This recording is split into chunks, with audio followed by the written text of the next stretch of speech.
नमस्कार, स्वागत आहे तुमचं कृषी जागरण मध्ये पॉवर्ड बाय स्टील इंडिया आणि मी प्रतीक्षा काकडे. पाहूया बातम्यांचा वेगवान आढावा. त्याआधी नजर टाकूया आजच्या टॉप हेडलाईन्सवर.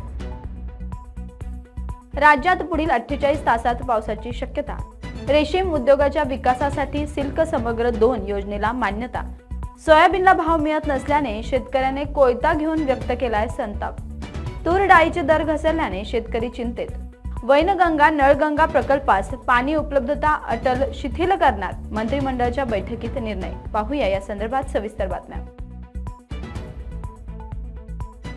राज्यातील वातावरणात बदल झाल्यामुळे पुढील 48 तासात राज्यात पावसाची शक्यता आहे. अरबी समुद्रात कमी दाबाचा पट्टा तयार झाल्यामुळे त्याचा राज्यातील वातावरणावर बदल झालाय आणि त्यामुळे राज्यातील काही भागात तुरळक पावसाची शक्यता आहे. तर राज्याच्या काही भागातील तापमानात चढ उतार सुरू आहे. राज्याच्या किमान तापमानात वाढ झाल्याने थंडीचा कडाका कमी झालाय. आज दिनांक म्हणजे 6 तारखेला मध्य महाराष्ट्र आणि मराठवाड्याच्या काही भागात पावसाची शक्यता हवामान खात्याने दिली आहे. तर किमान तापमानातील वाढ कायम राहण्याची शक्यता हवामान विभागाने वर्तवली आहे. राज्यात वातावरणात बदल झाल्याने राज्यातील तापमानात चढ उतार होत आहे. थंडीचा कडाका देखील कमी झालाय. मुंबई उपनगरात सध्या ढगाळ वातावरण असल्याने थंडीचा कडाका देखील कमी झाला असल्यामुळे मुंबईसह उपनगर, ठाणे, पालघरमध्ये पहाटेच्या वेळी हवेत गारवा जाणवतोय. आज दिनांक 6 रोजी आणि उद्या कोकणात पाऊस पडण्याचा अंदाज हवामान खात्याने दिलाय. कोकणातील रायगड, रत्नागिरी आणि सिंधुदुर्गात पावसाचा अंदाज हवामान खात्याने दिलाय.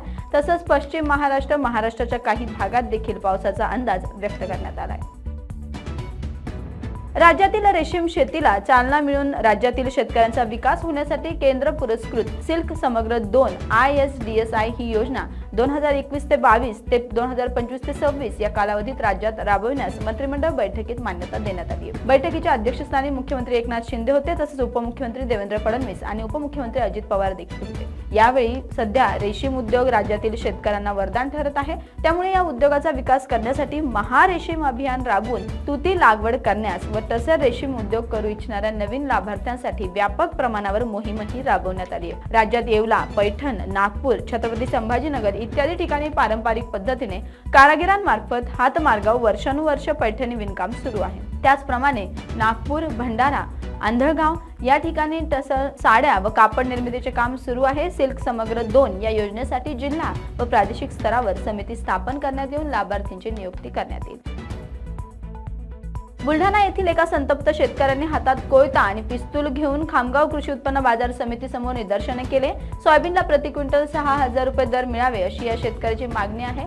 राज्यातील सोयाबीनला योग्य हमी भाव मिळत नसल्याने शेतकरी मोठ्या आर्थिक संकटात सापडला आणि त्यामुळे शेतकरी आक्रमक होताना दिसतोय. अशातच बुलढाणा येथील एका संतप्त शेतकऱ्याने हातात कोयता आणि पिस्तूल घेत खामगाव कृषी उत्पन्न बाजार समिती समोर निदर्शने केली. यावेळी या परिसरात काहीसा गोंधळ बघायला मिळालाय.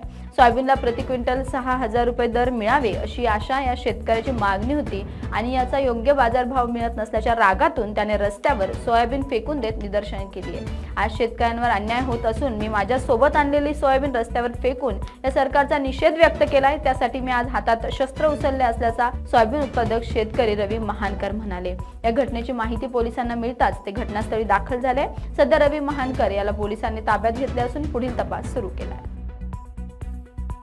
अनेक दिवसानंतर तूर डाळीच्या दरात घसरण होण्यास सुरुवात झाली आहे. किरकोळ बाजारात तूर डाळ 180 रुपयापर्यंत पोहोचल्याने सर्वसामान्यांच्या जीवनातून डाळ कुठेतरी गायब झाली आहे. मात्र आता मागील काही दिवसांपासून तूर डाळीचे दर घसरत आहे.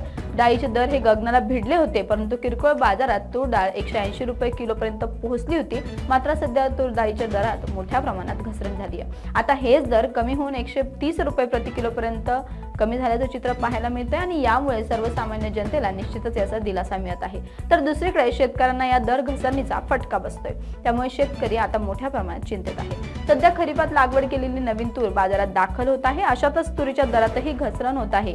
अशातच केंद्र सरकारने विदेशातून आणलेली तूर आयात केली आहे. याचा परिणाम दरावर झाल्याचं चित्र दिसतंय. असे असले तरी तुरीचे दर घसरल्याने शेतकऱ्यांच्या चिंतेत वाढ झाली आहे. आधी कमी पाऊस आणि त्यानंतर अवकाळी पावसाचे संकट आणि त्यानंतर बुरशीजन्य आजार आणि कीड आळ्याचा प्रादुर्भावामुळे तूर पिकाला मोठा फटका बसला होता.